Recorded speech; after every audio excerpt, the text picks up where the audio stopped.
Hi, everyone. Welcome to our webinar series on designing successful state energy office IRA rebate programs. I'm Kristen Eberhard with Rewiring America. Rewiring America is the leading electrification nonprofit focused on electrifying our homes, businesses, and communities to help Americans save money, reduce emissions, improve health, and build a clean energy workforce. And I am excited to be hosting our last webinar in this four-part series. This one is about how to leverage IRA programs to offer whole home solutions. So first, a couple of housekeeping issues. We're recording this. We will make it available as well as providing all the slides to registrants. We're going to do Q&A at the end. So as questions come up, you can enter them into the Q&A button at the bottom of your screen, and you can upvote other people's questions that you think are really good, and we will prioritize those for the Q&A session at the end. And you can always use the chat to talk with one another in the chat, but keep your Q&A for the panelists in the Q&A button. So this four-part webinar series, our goal was to really support state energy offices and stakeholders in implementing the $8.8 billion in rebates funded by the IRA. And each week's webinar has highlighted different aspects of leveraging this funding, and that's why we brought together these 6 great organizations to help host these panels. We're hoping that you are going to come away from this series with recommendations that will help you make the rebate implementation easier and improve public involvement and support and benefits. So this is the last one, but you can see the recordings from the previous ones. You can use the QR code at the bottom here to go and find those recordings, and this recording will also be up there after we are done. So the series that we've already done, we talked about design principles and elevating equity, and then about community-based efficiency workforce, and then also what SEOs should be talking to their PUCs about. And finally, today we are talking about how to offer whole home solutions. So today I'm very happy to have Carousel Rinaldi from Dill Policy Group, who's going to give an overview of the IRA rebates and stacking. And then you'll hear from Cece Vu from DNV and from Alon Abramson from Philadelphia Energy Authority. So I'll hand it over to Kara.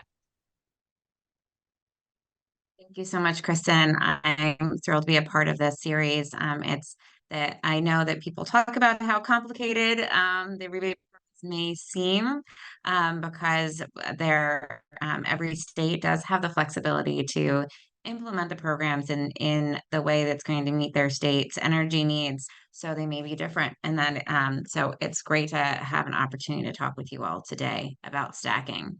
So next slide, please. So going to be, as Kristen noted, I'm going to be giving the overview of the IRA provisions related to these rebate programs, and talk a little bit about how the different options for stacking might be by putting them into buckets of low income, moderate income, and market rate income levels, and how states might be looking at pairing the different programs together, and then what the next steps might be.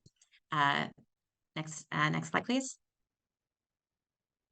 So as I'm sure all of you know, if you're attending this webinar, on August 16th of 2022, we had the IRA passed and was signed into law. It had over $370 billion in clean energy and energy efficiency programs.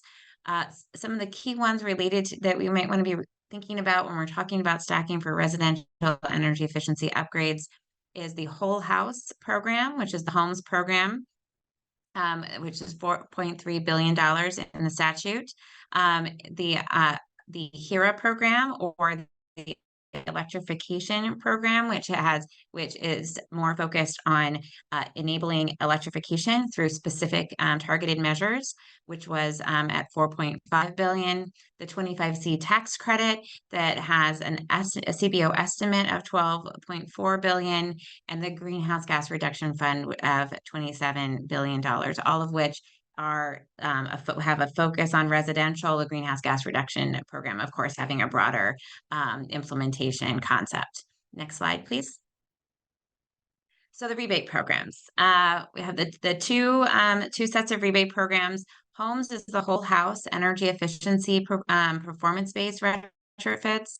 These are these will have projects that save energy, and you get a larger rebate for the more energy you save. They are generally doubled for low income or moderate income families, and the focus is really on the energy performance. They were passed originally as fuel neutral, so really just focusing on the energy consumption. And they talk about kilowatt hour and kilowatt hour equivalencies when talking about that energy savings. The HERA program, which is kind of its sister program, is a is more is electrification enabling, and the key element here is it's much more robust in terms of its how much of a credit can be given, how much of a rebate can be given for technology, but it is focused solely on low income with a capping out at 150% of area median income. So that's also moderate income families, whereas homes in the statute did not have a cap on on the income level. Now, some states may be putting a cap on that. That's up to the state, but that's how the two programs marry together. And the HERA program is focused on electrification enabling. So we have the efficiency of insulation, but we also have the important heat pump up to $8,000 for a heat pump.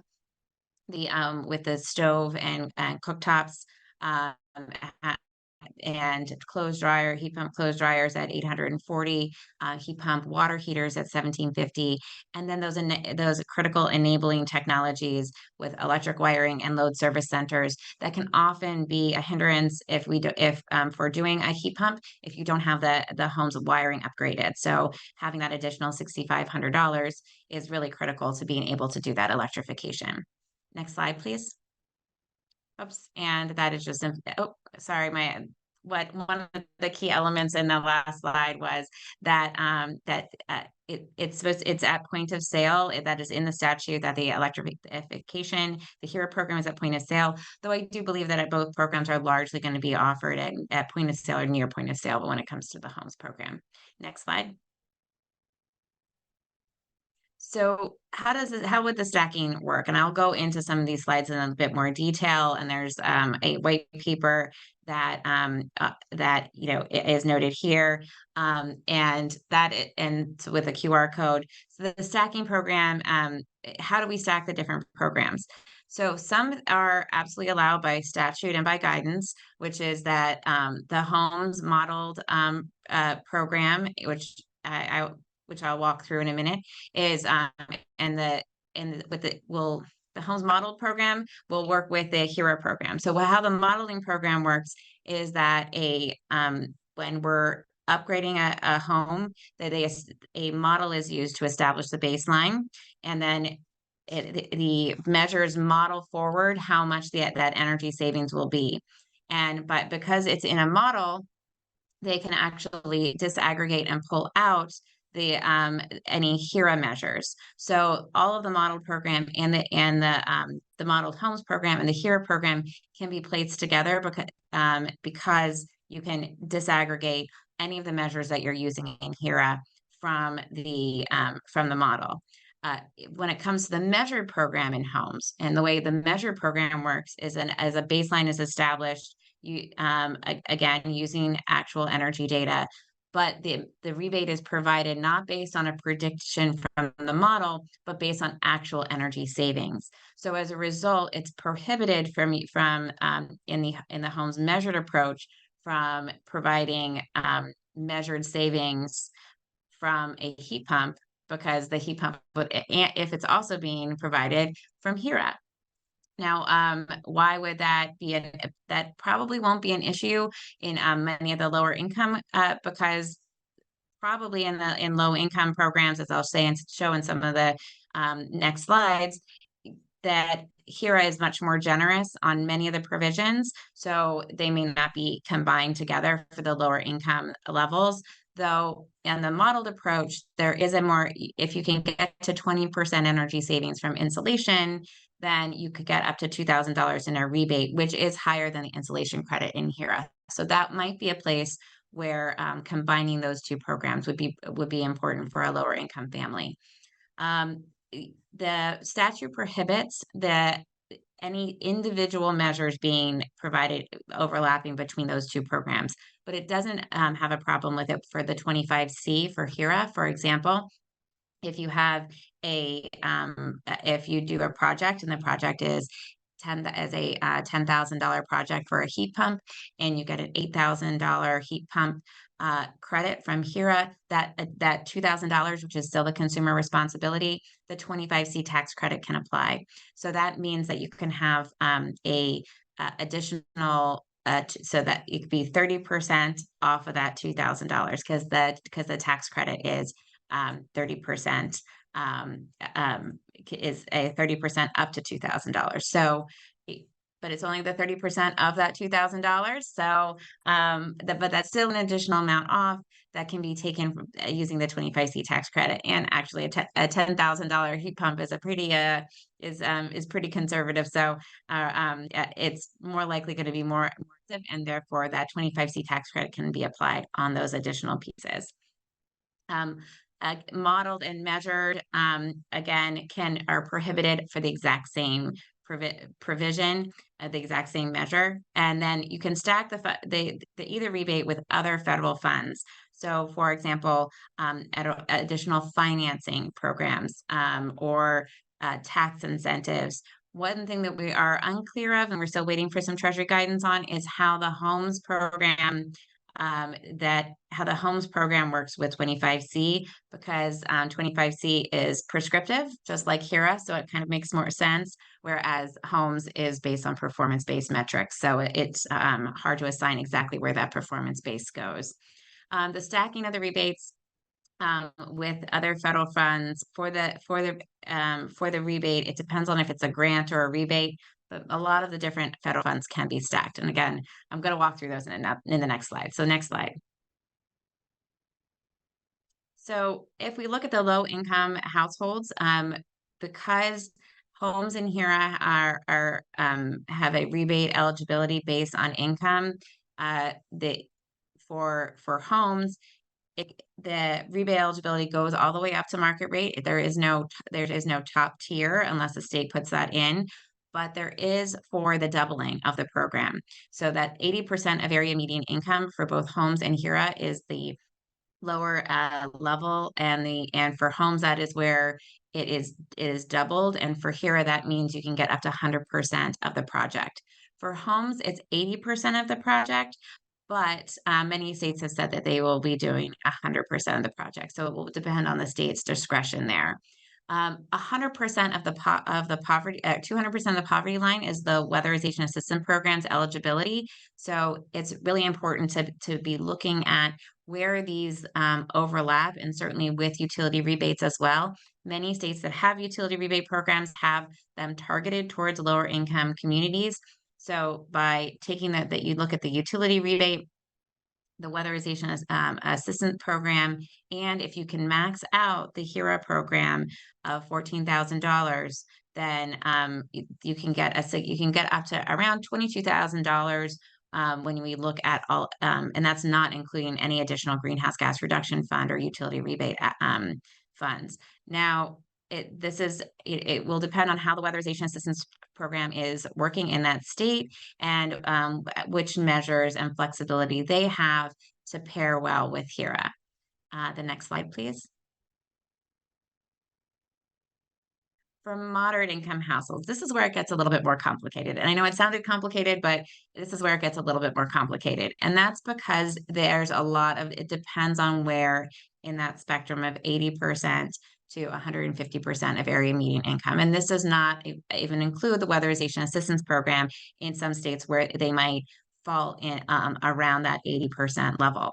So the 25C this is where the 25C tax credit also starts to come into play, because the 25C tax credit, you must have, it is not refundable. So you must have a tax liability in order to take advantage of it. And we're looking at $1,200 for insulation and other efficiency measures, but an additional $2,000 for a heat pump in that tax credit. If you have that income, if you do have that tax liability, but you're under 150% of area median income, you can also take advantage of the electrification rebates in the here in the electrification uh, it's here or here. I keep checking myself on which to use, but on the here rebate programs. So if you're using the full amount up to $14,000 and you can connect that with the model program and can get $2,000, or you might potentially use the homes measured program with the load service centers, utilizing the HERA load service centers, and then use the measured approach. In the measured approach, because it is based on the actual kilowatt hour savings, there's the potential in homes to have a rebate that is significantly more than $2,000 or even $4,000, or somewhere in between. So a homeowner may make the most sense to use the measured approach, combine that with the HERA low electric rewiring and service center, and put those together to create a much more robust project. Next slide. Market rate households. So now we're at above 150% area median income. By statute, HERA does not apply there. Homes can apply there. So this will be up to the state. There are some states who are going to be limiting their homes program and really targeting them. Some are targeting them to a certain building stock, for example, multifamily. But if the homes program does go up to market rate customers, then they would pair that with their 25C tax credit, assuming they have a tax liability. And again, here we compare under the measured approach, potentially significantly more than $4,000, or $2,000 and $4,000. $2,000 if they save 20%. Of their home's energy use in a model, $4,000 if they save 35% in a model. And again, because this is market rate customers above 80% area median income, those numbers are not doubled. They are doubled in for 80% and below. But in the measured approach, it could, again, be significantly more because it's a per kilowatt hour rebate, and it would be working with an aggregator. So this is another way of combining and stacking those programs. Again, this isn't including greenhouse gas reduction funds, but it does mention potentially in the white paper, having low interest loans or utility rebates that are available for market rate households that are looking to electrify or increase their efficiency. Next slide. So that for the timeline of the rebate programs, there's been input into the RFI. They've released the guidance. We now have the state energy offices are getting ready to apply. We've seen lots of opportunities in RFIs and RFPs that are coming out from the states, and the funding will be released in tranches or in new buckets of money. So states will have the opportunity to get their first 25% after they apply. And then hopefully we'll start seeing rebates helping to drive electrification and efficiency across the country. Next slide. So this is just a reminder. That was just a reminder that 25C is available now, and hopefully people are taking advantage of that. If those who are concerned about not having access to the rebate program, one of the key things that I tell people today is for their low-income customers, please look at your utility rebates and look at the weatherization assistance program to see if you qualify for those funds. And if they don't qualify, but have a tax liability, and so they're more in the market rate side, be sure to be looking to the 25C tax incentives, because there's a lot to help enable both efficiency and electrification. And I think that's it for me.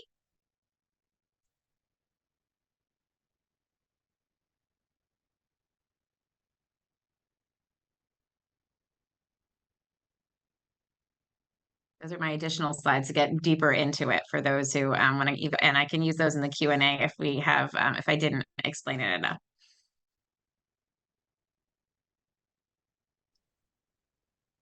Kristen, should I just jump in? Yes. Okay. Now we'll hand over to Cece. Thanks. Oh, great. Well, thank you, Kara. You are our Homes and Hera encyclopedia. So much information and helpful information. So I just wanted to say how honored I am to be a part of this panel.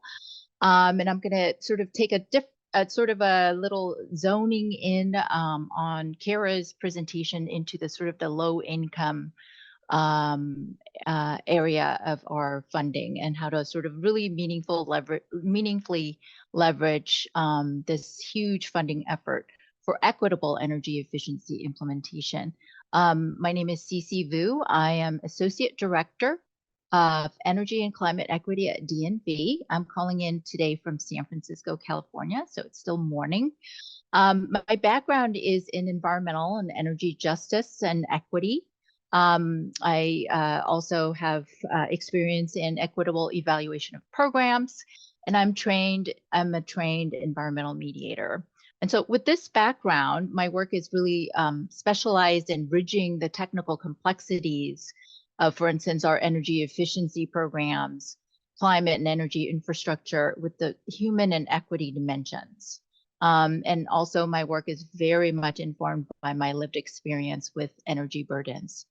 Just a quick thing on DNV. DNV is a global, just in case you don't know us, is a global independent expert in quality assurance and risk management.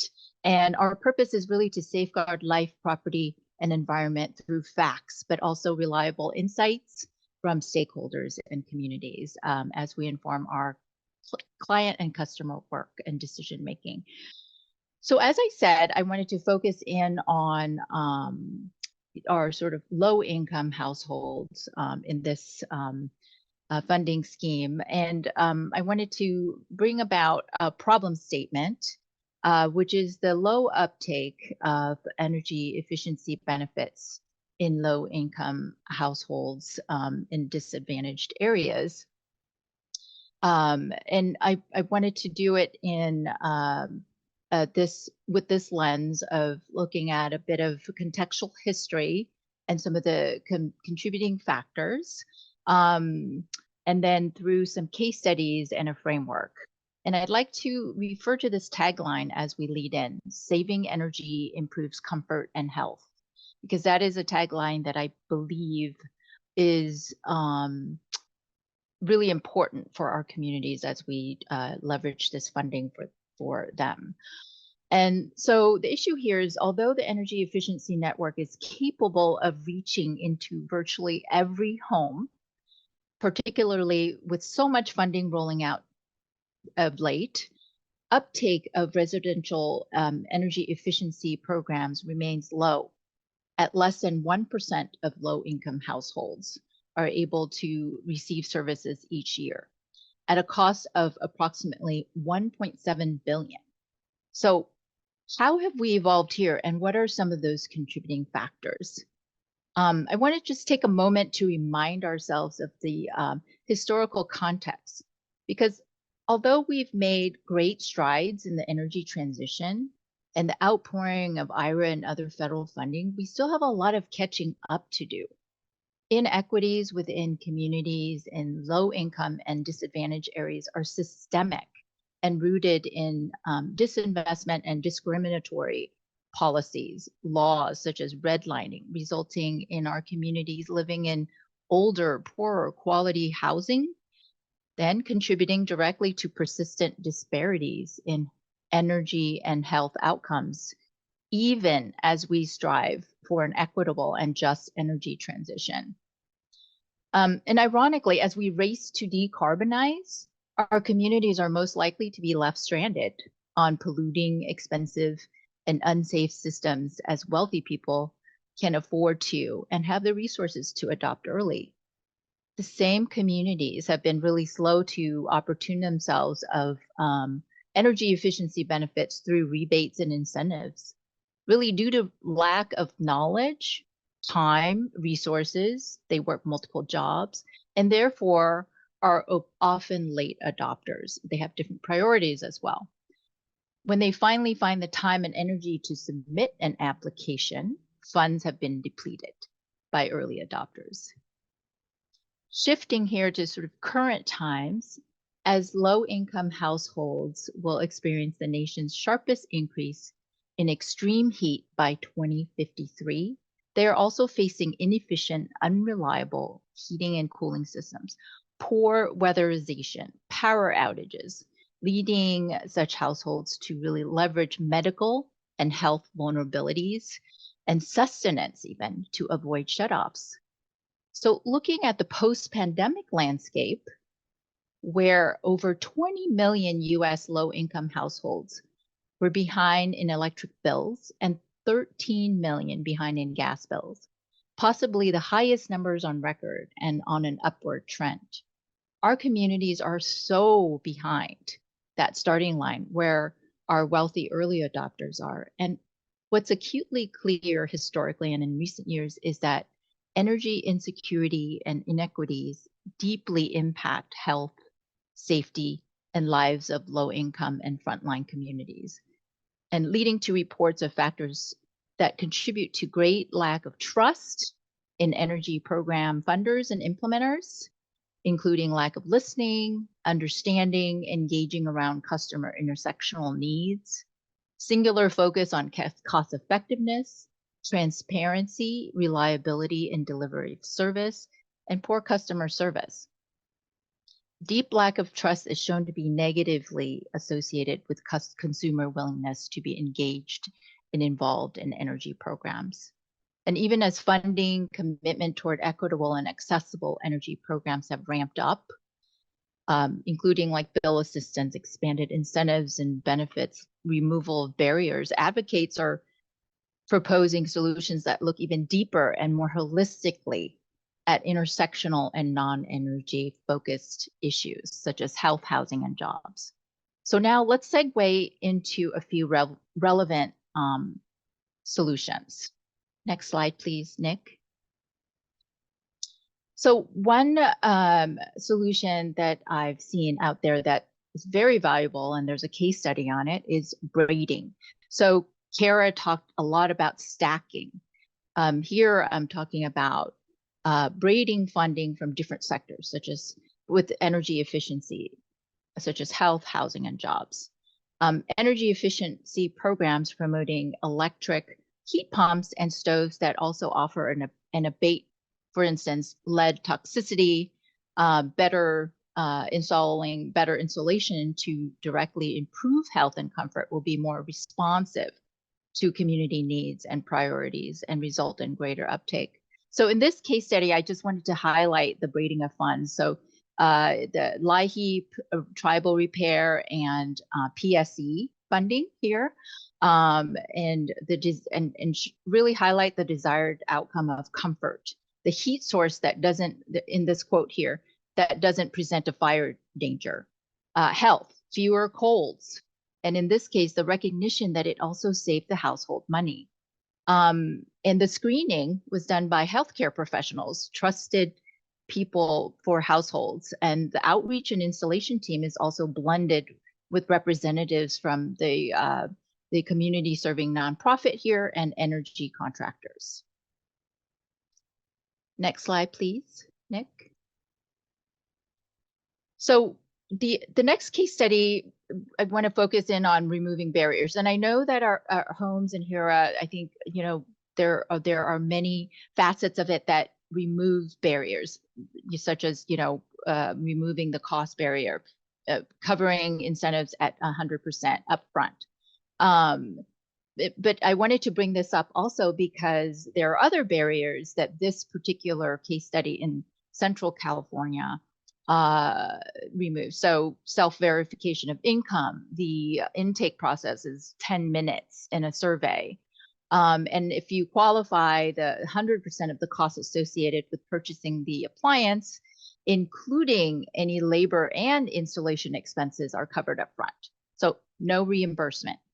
And the intake here and the actual house calls are conducted by the local workforce trained by a program that Rising Sun Center offers and implemented by them as well. Next slide. Sorry, Nick, go ahead and do the animated also. So you have all these great multi-benefit programs set up. How do you go about strategically engaging with communities and starting to rebuild that trust to increase this program uptake? So community engagement is quite the topic these days. I read an article in Time magazine just yesterday about it.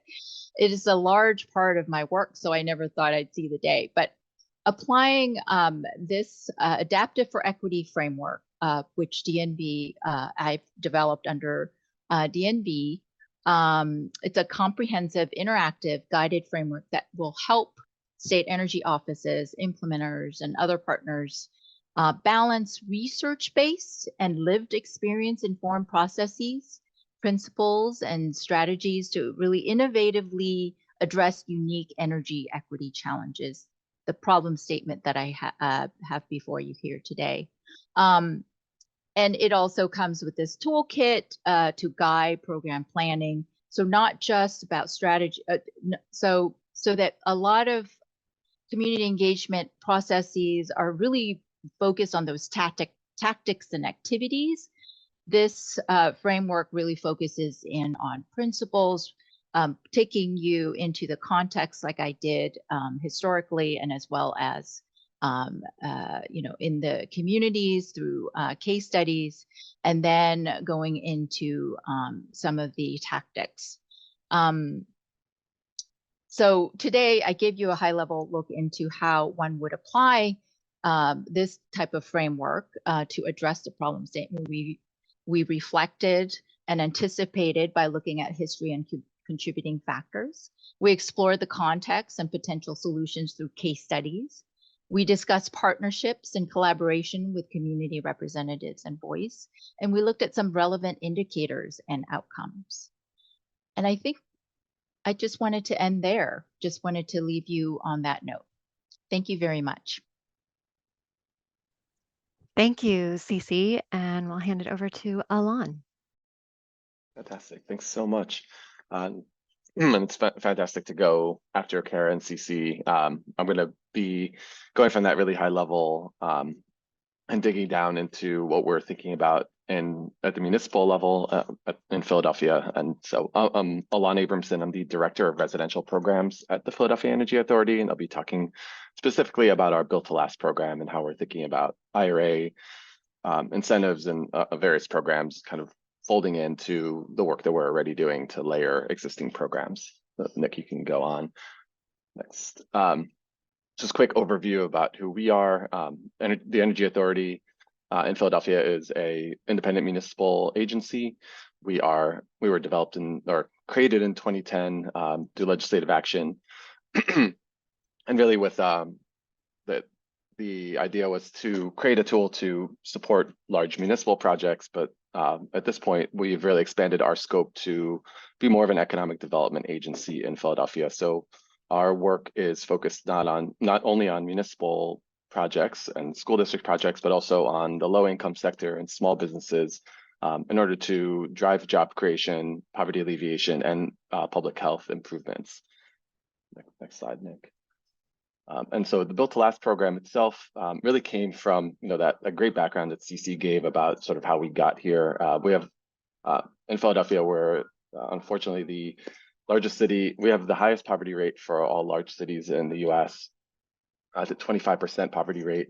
And we also have one of the highest home ownership rates in the country. So we have a lot of homes that are generational, but also have a history of basically avoided or neglected maintenance because of low incomes. And so what we're dealing with is not just an energy access problem and not just energy insecurity, but also basic maintenance needs in a lot of our properties. And so realizing that, our goals of creating deep energy improvements, what we really needed to do is think about these homes holistically.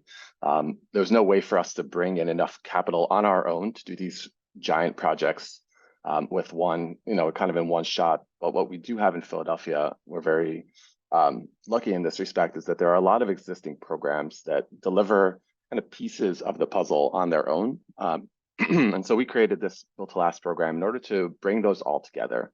And so this Built to Last platform, really an administrative platform, looks at how one can deliver a set of disparate programs run by different agencies to serve a single household. And that really begins with screening each individual household for the benefits that they're eligible for. That big kind of pyramid, that Kara put up in her presentation, right? Thinking about, which, given a family's income and household size, like what are they really going to be qualified for based on their federal poverty level and their area median income, getting them actually enrolled into those programs, and then going out with our own assessors to do whole home assessments, looking basically from the top down, whether it's basic systems improvements, roofs, plumbing, electrical, structural issues, all the way down to, what would we have to do here to electrify this property, to include solar on this property, to, put storage, battery storage in this property as well.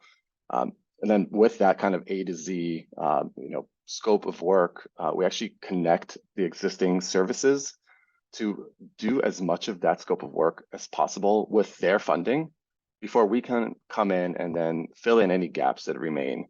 We actually do support the construction management of deploying all those different services to that household. So from their perspective, from the end user perspective, this is just a large construction project that's being handled by multiple trades. And on the back end, those trades are being paid for by several different sources, right? So our goal and this entire process is to think about this as a client journey and how we can simplify that from their perspective. Next slide, Nick. So again, what this looks like is, starting with basic systems and thinking about the energy efficiency and the health. I think Cece put this out there, and I think it's exactly right that we sell this really on the health and the comfort side as much as we talk about the ability for us to reduce energy costs. Often we're serving households that have no operable heat or are in properties that are in such poor condition that they're not really able to maintain comfortable temperatures. So driving towards energy savings as a goal is not necessarily appropriate in a lot of the households we're serving, but knowing that we can deliver comfort and health affordably, that's a much better message that actually resonates with the communities that we're serving. And we are trying to kind of layer on enhanced energy measures to do fuel switching, electrification, and solar wherever we can. And for us, the ability to match full electrification with solar power is really the secret to delivering long-term affordability for these households. So it's really one of our main goals with this program. Next slide. And just a quick, a lot of organization names that are not as relevant to folks outside of Philadelphia, but it is a big tent kind of program. We try to capture every existing repair program in the city, as well as the utility programs, electric, gas, and water, and grade all of those, as well as looking at the social and legal services that often are necessary in order to get folks ready to even pursue a project. We have a lot of folks who don't have clear ownership of their home, tangled titles. So we find ourselves referring our potential clients to legal services before we can even start any real intake with them. Similarly, we have a lot of utility arrearage and tax arrearages with our households that we need to rectify before we can really get started. So all of that is considered upfront and incorporated into the program delivery structure. Next slide.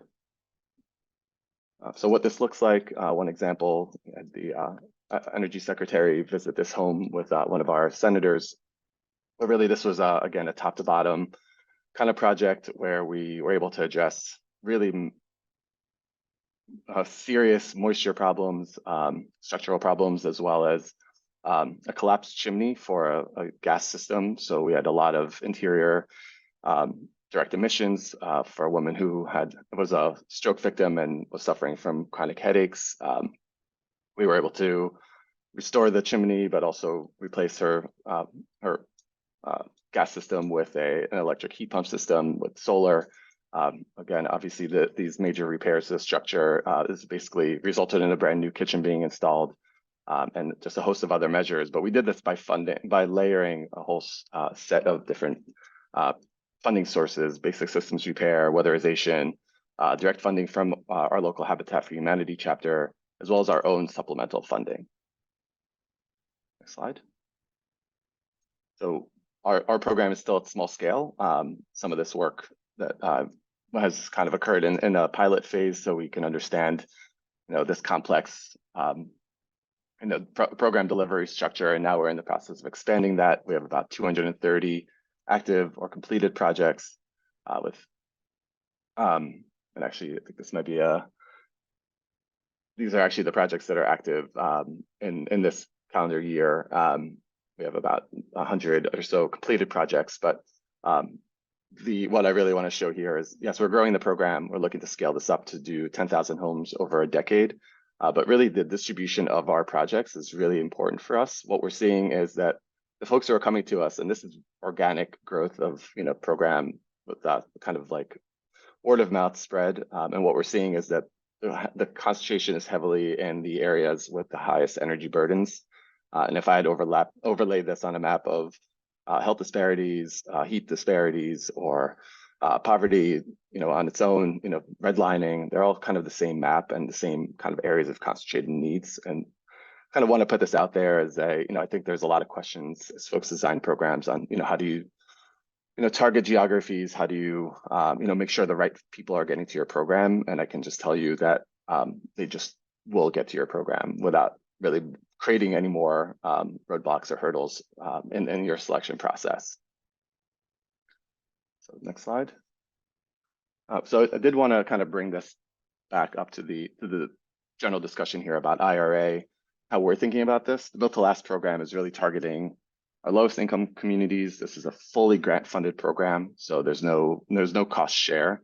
It's targeting folks under 60% of area median income, and so we're thinking about how we can incorporate IRA grants, so the HERA program, directly into this. Thinking about homes, I'm not sure exactly how homes will factor in, but we are,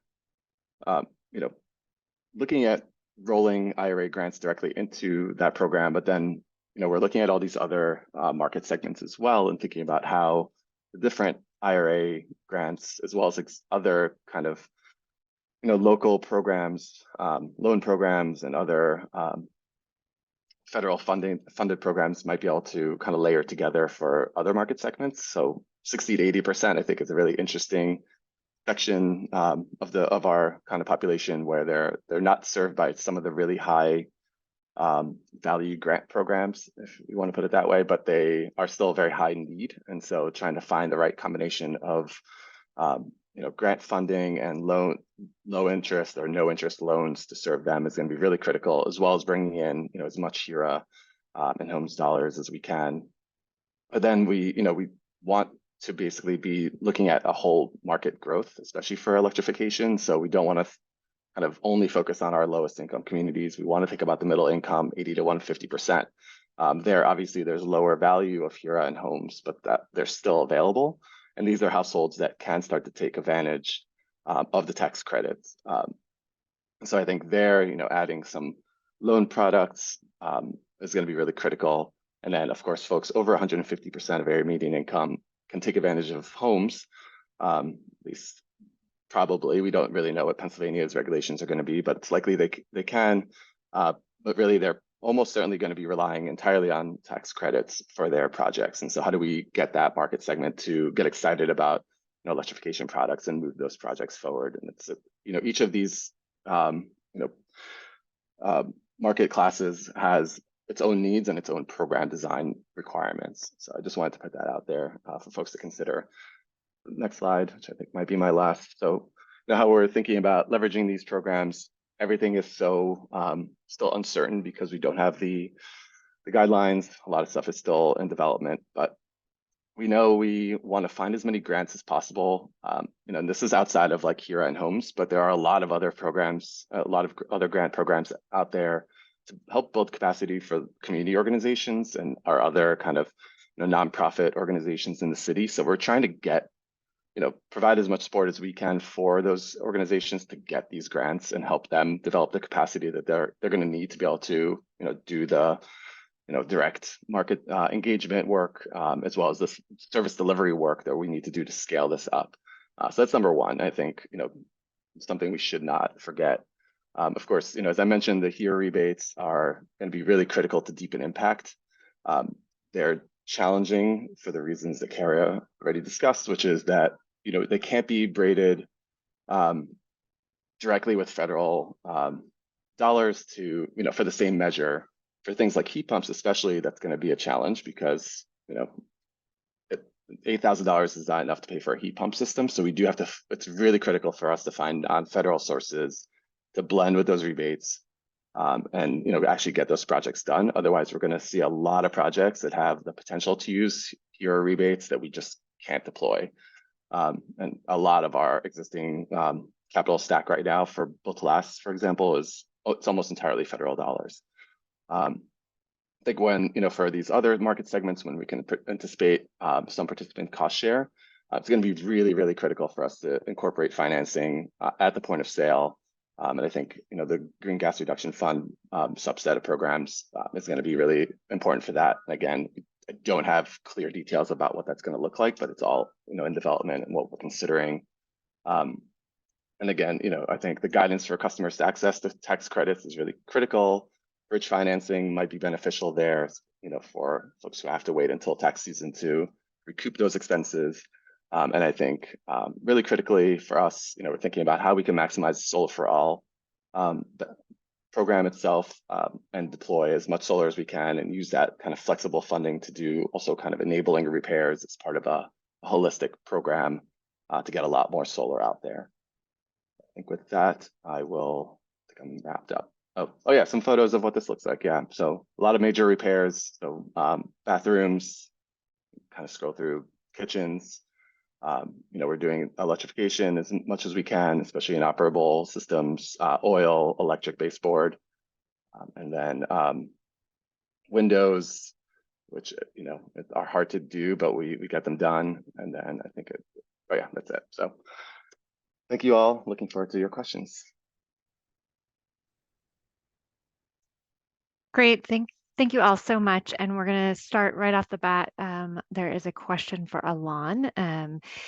Does your program serve single family as well as multifamily? And in your experience, what advice would you have for folks considering this delivery model on a larger scale, like a statewide scale, given how many partners that you're involving? For sure. I think, okay, so I'll answer the first part. Specifically single family homes, though we do run into properties with multiple units, but we're really trying to focus on homeowner occupied, entire properties. So if it's the same family that's occupying, 2 or 3 unit property, we'll go for that, but not rental properties, if that makes sense. So homeowner occupied single family is generally what Built to Last is serving. Second part of the question, as far as how do we deliver this at a larger scale? I left this out, but there is a statewide whole home repair act that passed in Pennsylvania to basically fund a Built to Last type of program structure across the state. And what we found there is kind of the lesson learned is that you need to make sure that there's enough funding actually in the so what I'm looking for here, drawing a blank here.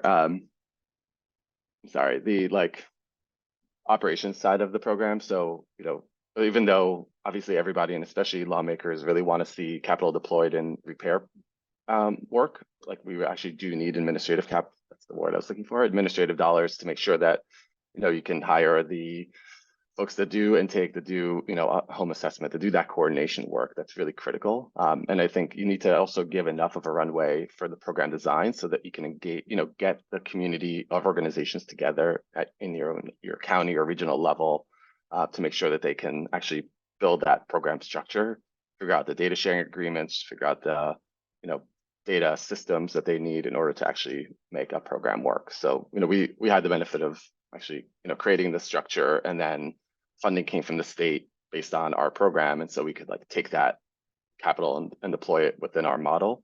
But I think other folks who just got a heap of capital with, very little runway to actually develop a program, that was a really problematic, issue for them. It was like money that they almost didn't want because it had too many constraints, not enough administrative capital. So I think it's just about program design.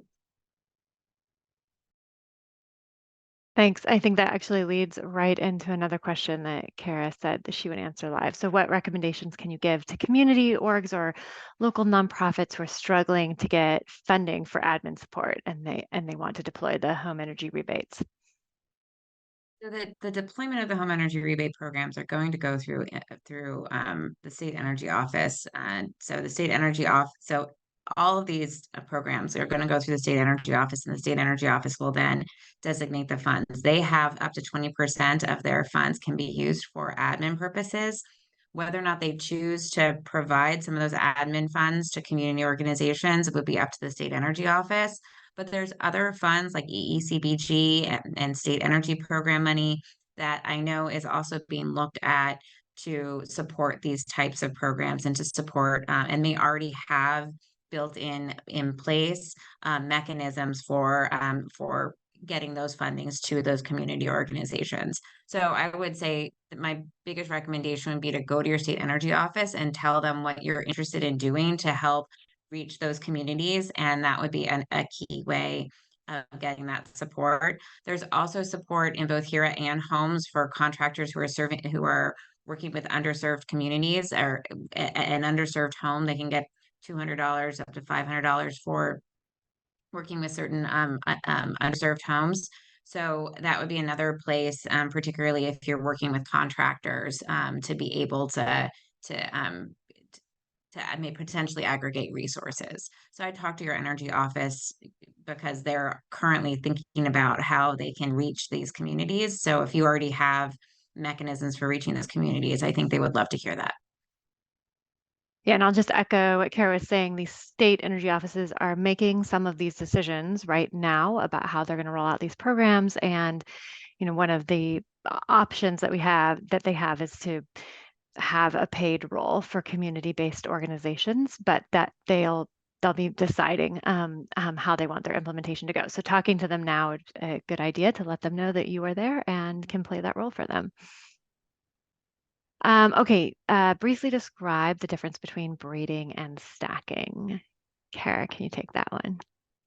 So one of the reasons I said I wanted to answer it live is because Cece and Alon and I may have, and Kristen may all have different definitions. So I thought I didn't want to just put mine in the chat. But I was on one panel where we were trying to figure out what's the difference between braiding and stacking and layering. And leveraging. I think all of it is leveraging different resources and to putting them together. But I know that the way I see it is that stacking is when you're trying to do one project and you build a capital stack essentially by taking, those pyramids where we're like stacking these different resources. Braiding is more how you might take a program and it wouldn't necessarily stack for one project, but you're braiding them together to kind of leverage each other rather than stacking for an individual project. That's kind of how I see it, but I'm sure CC and Alon may have other definitions. To be honest, I think I use the terms super interchangeably. So Kara, you've thought this out more than me. So yeah. Yep. If I may jump in, I think I use braiding to sort of differentiate and delineate that from stacking, because I think when you're talking about energy efficiency types of funding that you want to stack, it's energy efficiency. But in the case studies that I brought up, it's health measures as well as energy. So braiding the two health measures as well as energy efficiency measures. And that's how I see braiding as being different. Yeah, and rewiring, we see it the same as Kara, that stacking is like trying to get the price of your heat pump down. So, you get 1,000 here, 500 there. And braiding is, oh my gosh, we've got a lot of stuff to do in this house. Let's bring it all together to get the weatherization as well as the electrification. Okay, so there's a couple questions about when states are going to roll out the rebate programs. All the states that we have talked to are planning to roll out in 2024. I don't know if Kara, Cece, if you've heard of any that are planning to roll out any earlier, or we haven't heard of anybody going for 2023. Heard that, I mean, even some of the more the states that have more advanced programs, because they want to get community input, may not have the money hit the ground until the early 25. That the programs might roll out, like we might know in 24 what they're going to look like, but that you wouldn't be able to access an actual rebate till early 25, just because they want to have significant community input once they've put together their program. So I think part of it is going to depend on that level. Okay, there's a question of how would you recommend SEOs braid IRA home energy funds with existing direct install programs? And can rebate funds easily be used to support direct install costs? Nice. And I have a clarifying question on it. When we say that what the direct install, I assume that's like a coupon off of a rebate program that somebody is going in and doing it. They already have a program where the contractor is going in and doing the direct install, and they have a coupon for that. I think it's the same way. I see it as the same way as the other programs. I don't think that a lot of those utility programs, it would be up to the utility program as to whether or not you need to, how you take off the rebate, because I think that the IRS is, the main issue is getting more than 100% of the project. I think that is a concern that some states like Massachusetts, California, and New York that would be able to do greater than, because they have such rich programs, that it could be possible for a person to get more than 100%. And therefore, it's important to look at the programs holistically, stack them, and then see whether or not you need to adjust what the direct install rebate is, because some elements may have 100% coverage in those programs. And so some utilities are saying, I already cover 100% of weatherization cost. Well, even up to much higher than the weatherization assistance program, because we offer additional utility rebates. In that case, you want to make sure that you're not giving, people aren't making money off the program, because we're really trying to reach as many people as possible. So we want to be sure that we are spreading that out. So I think that's where, and the one thing I would note is in the statute and the guidelines, it does say up to $8,000. So if you're one of those lucky states that are able to get to fully cover 100% of a heat pump install and not have to give the full $8,000, then you could save a piece of that for another family, so we can reach more people. That would be my thought. I want to just add a little bit just for the Pennsylvania specific context, but I think it does apply to other states. So we have a statewide law that funds the electric utility rebate programs, and so we can imagine IRA rebates folding in really nicely with those electric service delivery direct install programs.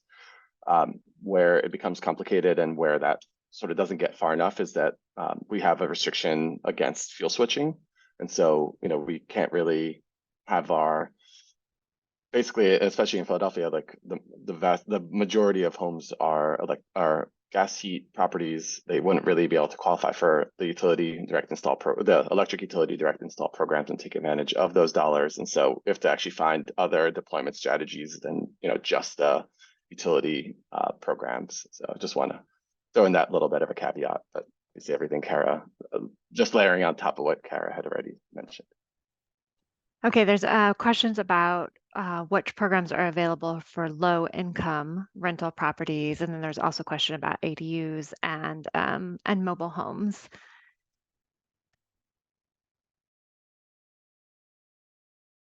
So I mean, in terms of the rebate programs, I mean, these are we have single family home and multifamily. And I think ADUs, it will depend a lot on whether or not they're contiguous to the house. For mobile homes, I think it just is going to depend on kind of the definition of the house and whether or not, I think there's manufactured housing is one thing, but a mobile home that's like literally mobile does not, I don't think would apply. So I think it would really depend on how that particular house is designed and as to whether or not that state qualifies it. Okay, we have time for one more. Cece, do you have any examples where the utility programs have successfully braided multiple funding sources to serve frontline communities? I was just typing a response in there for Dan.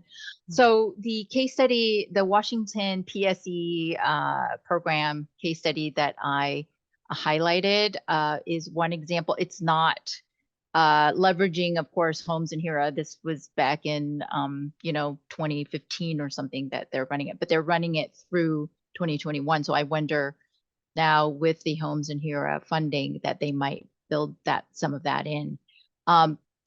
I think other case studies out there is because we haven't rolled out the funding yet, we'll stay tuned. I'll be researching those examples and be able to share them at a future date, I think. Be monitoring that. All right, thanks so much to all of our panelists, and thanks to everyone for your great questions. The recording and slides will go out to all the participants, and please feel free to reach out to any of us with questions.